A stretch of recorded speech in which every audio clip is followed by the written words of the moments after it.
Okay, just talking with Bruce here as he's giving me a ride to the airport. This is kind of new age interviewing.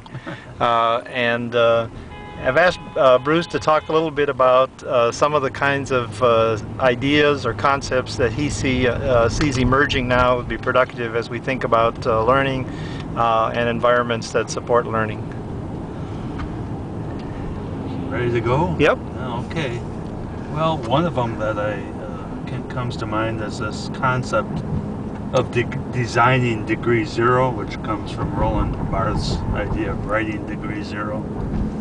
And the object was to reduce, and in the case of writing, the imprint of the author in the text, so, which would in turn allow for the imprint of the reader to begin to dominate.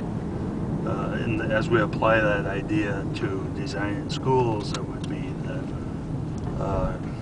flesh out those things that make schools authoritarian, and then have the authorship of the architect and in particular also that of the school district, the system for which the architect is an agent, and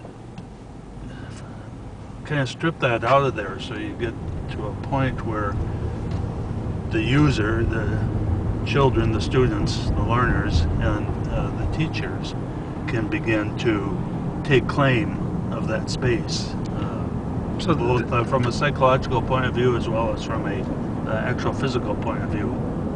So that might mean that in the future, if we went to view slides on learning environments, it might be users that would be showing them because they helped design them and author them. Yes, right. Very much so. Another idea I had. Environments that create thought, negotiate. Yeah. Environments. Georgia and I were just at a session and they talked about schools that teach. I think that's fairly, where you learn about mechanical systems and structural systems and electrical systems, those sorts of things. It's all valid, but I don't think that is as powerful as the idea of creating environments that stimulate thought. Okay.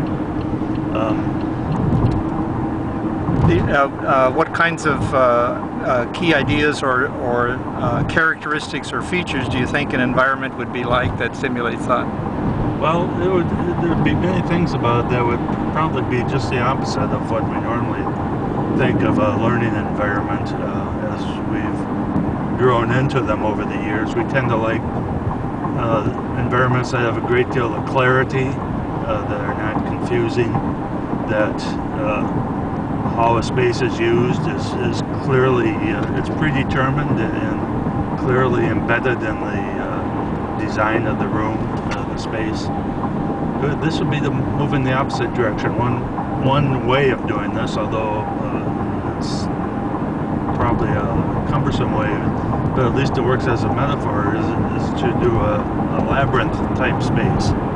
And the goal here is to get the students' thought engaged, and this is bodily thought, not just mental thought, but both in the mind and in the body, as they would need to just negotiate their way through it. It's not something that's clear to them. It's going to engage the mind to working that out. But probably a more significant form of negotiation would be in terms of the use of a space. For a student or a group of students to use a space, they would have to, in fact, negotiate with others and begin to develop some communication and political skills that would indeed get them to where they wanted to go in that respect. Why are you thinking that that thinking is so central to what you want to support in this environment? To me, the idea of creating thought or thinking is identical with that of learning. As simple as that. Okay, very good. Bruce actually has a guardian angel in the back seat that Bruce has taken some notes on, and she's feeding him some of his ideas. That's his wife, Patty. So Patty's going to feed another idea, maybe. Yes. Continuity-driven learning environment, like whitewater canoeing.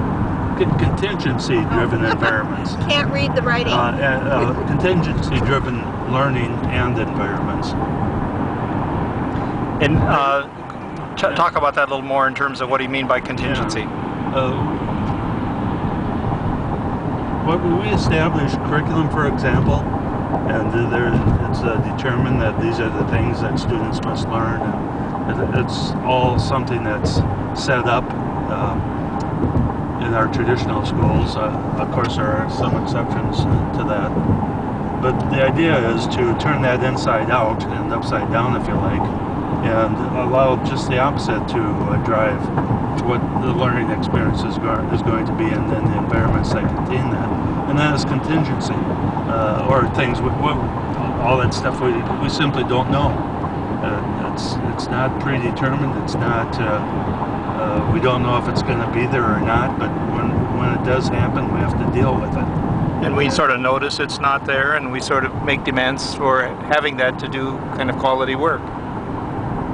It is somewhat tied to the idea of designing degree zero, and that we try to move the authorship out of the environment, and then what indeed happens there, the learning, and to some degree the physical aspects of it, those that are beyond those that deal with health and safety, can be set up as not only as the learner's desire, but also according to the contingencies that they got to deal with.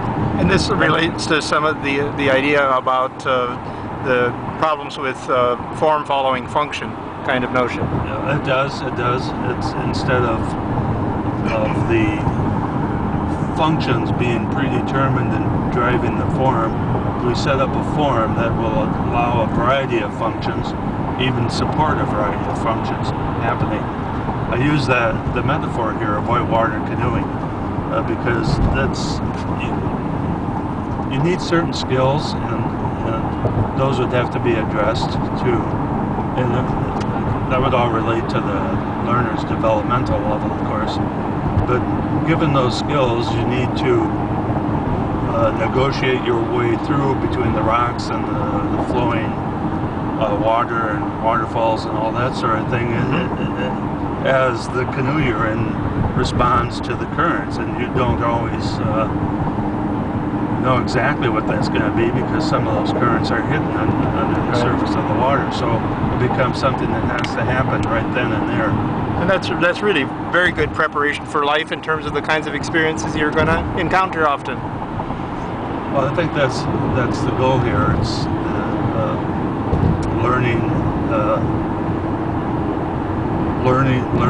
life, learning not only for life, but learning as a way of life. Particularly in the changing kind of environment people are talking about, as opposed to sort of trying to anticipate all of that, it's being ready to act when it happens. That's exactly what I'm talking about there, yes.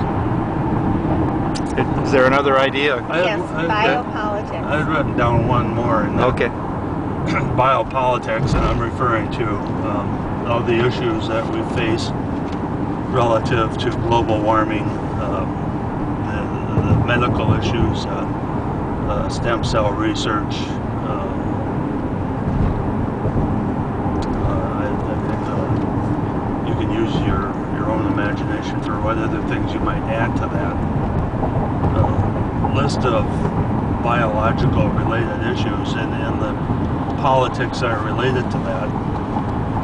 The reason I brought that up in the context of learning is that we need to, there's a lot of good ideas out there on how schooling should be, what learning should be, but there's a lot of challenges on how to make that happen.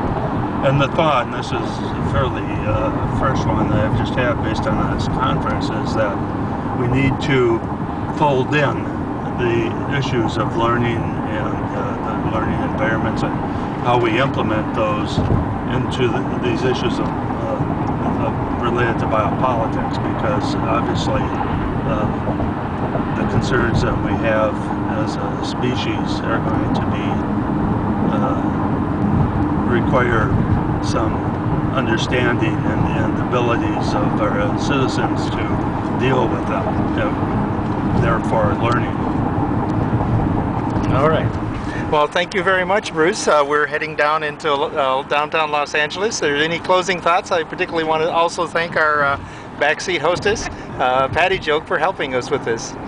I'm glad you were interested, George. I hope you found some things interesting, and I hope we get to the airport before we head into another biopolitic issue that we see on the street. And I'll show you that is a lineup of cars in the other lane. Okay. Yeah. It's making it unbearable to live here. I may have to dodge some rocks that are made out of cars. All right. Thank you, Bruce.